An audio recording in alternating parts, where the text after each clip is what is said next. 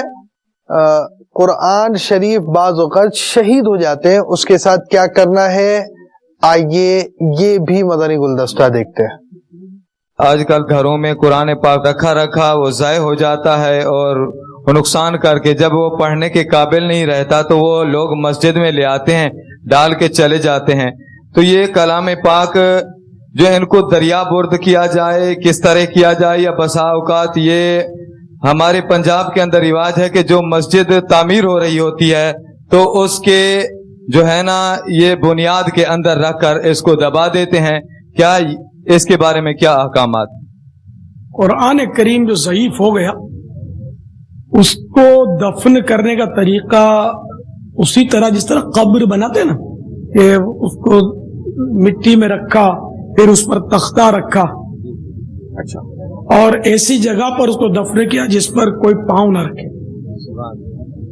اب اگر مسجد کے پلر میں، تو مسجد کے تو اوپر لوگ نماز پڑھتے ہیں، پلر کے اگر آپ بولتے ہیں کہ اندر ڈال دیتے ہیں اس کے، تو اوپر تو لوگ چلتے ہیں پھرتے ہیں، تو اس کی اجازت کیسے ہوگی؟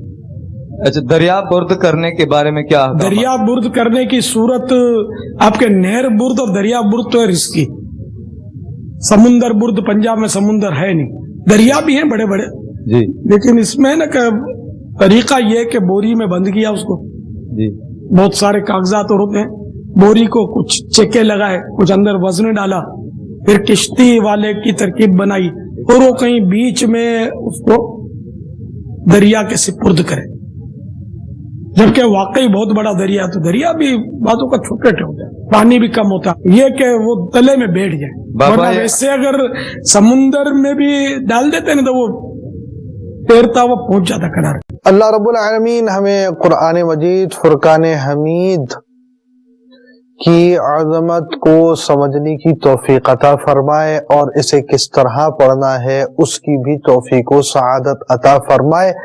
مدنی مذاکرہ دیکھتے رہیے، اور اجتماعی مدنی مذاکروں میں بالکل اہتمام کے ساتھ شرکت فرمائیں، 100% حاضری کے ساتھ اول تاخیر شرکت کیجیے۔ فیضان مدنی مذاکرہ جاری رہے گا انشاءاللہ عز و جل۔ صلو علی الحبیب صلی اللہ تعالی علی محمد۔